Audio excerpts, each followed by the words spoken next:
Here's a quick recap of how I cut the fabric. If you've not watched the drafting of this pattern, the part 1, I suggest you do so right now. Now don't forget that this is a recap, and I cut the lining here and left a 2-inch allowance under the fabric for folding. So I went ahead to the machine to attach the lining to the fabric, the wrong side facing me and the right side facing the lining. Then I sewed my darts on the fabric and lined them on the lining separately. So I turned it to the outside, gave it a good press, which gave me 3 pieces of fabric to work with. Still concentrating on the back of the dress, I used my pin to join them together like you see me doing so, from the neck and not from the shoulder. Alright? So my name is Adebayo Mercy from the Caris brand. If you're new here, please don't forget to subscribe. And if you're a family, you're welcome back. Let's go. Here I'll measure 21 inches downward for the zipper allowance from the neck. And then I will sew from that 21 inches downwards to the slit, leaving only my 4-inch slit instead of my normal 8 inches. Now I want to show you how to attach a zipper easily. This is my little hack. I'll first open up the zipper almost onto the end, and then I'll be attaching, holding the right side of the zipper. The right side, as you are seeing, I'll attach it from the top of the fabric instead of from the bottom. I noticed that many people attach from the bottom. You take the measurements of your zipper allowance, which is 1.25 inches. Remember that when we took the measurement for the zipper allowance, it was 1.5 inches. Now we've sewn on it, so minus the seam allowance of 1/4 inch, it becomes 1.25 inches. Now the iron which holds the teeth of this zip is going to be directly at the top of this neck. Now you sew downwards. After sewing, you close up the zip totally.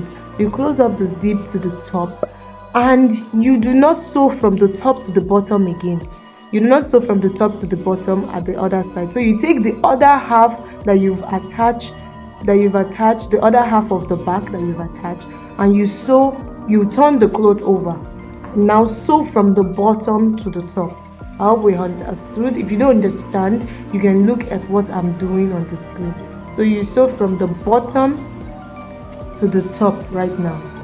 Do you understand? If you feel that you don't understand or you didn't get what I did here, please feel free to leave a comment to request for a video on how to attach a zipper. Alright, now I'll sew down. And when I get to the head of the zip, that's at the top of the fabric, I will stop sewing, open the zipper and sew it back. Now we are at the slit point. I want to quickly show you how to create an overlap slit. And what you do is you place the fabric with the front of the fabric facing you, and make sure that one side is folded on the inside, as you see me as I opened it here. Now you make sure that there is nothing under it. You pick from where you stop sewing for the slit, infuse your needle into it as you see me doing on the screen, and then you sew from that point. So slant, you see I've marked it, so slanting downwards, and stop at where the allowance stops. Do you see what I'm doing? You stop at where the allowance stops. You sew, give it a good stitch, a top stitch.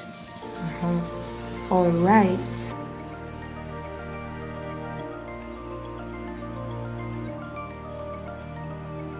All right, take a closer look at this. Look at it up close. Now you can see it's an overlap skirt. Don't forget to cut your thread.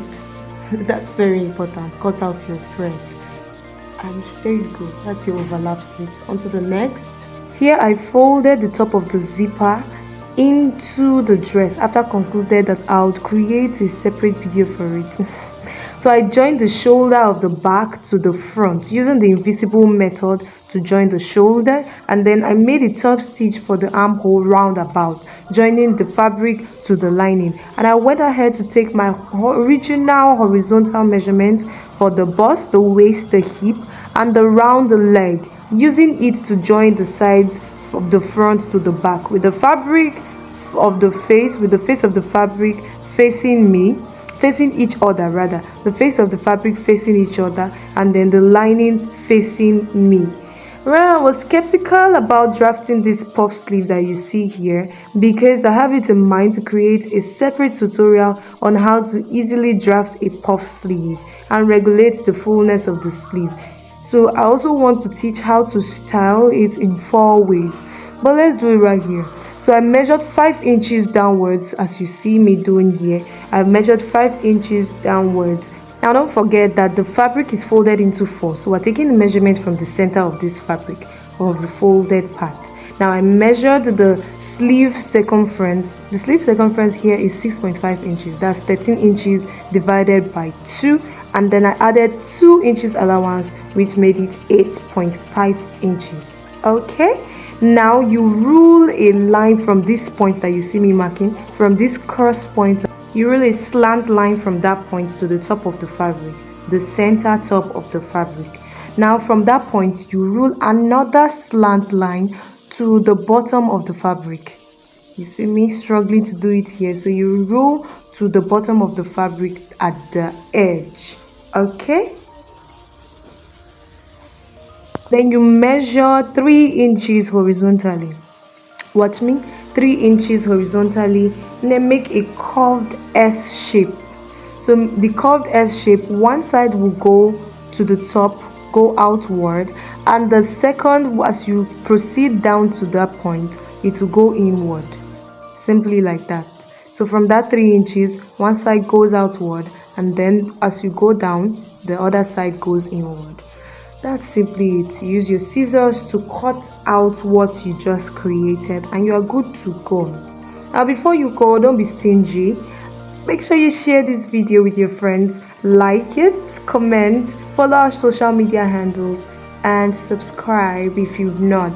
See you in the next video. With love from Kari's brand. Bye.